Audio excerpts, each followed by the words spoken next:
So SSSK is done as follows.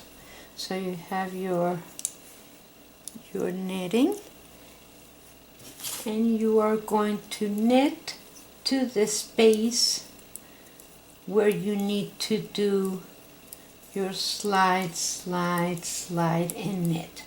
Okay, so let's make believe it's here. And you're going to slip 3 stitches knitwise. So that's 1, 2, 3, and then your left hand needle, you put it in front of those 3 stitches and knit them together through the back. So let's do that again. So now you have a double left leaning decrease. So you decreased 2 stitches.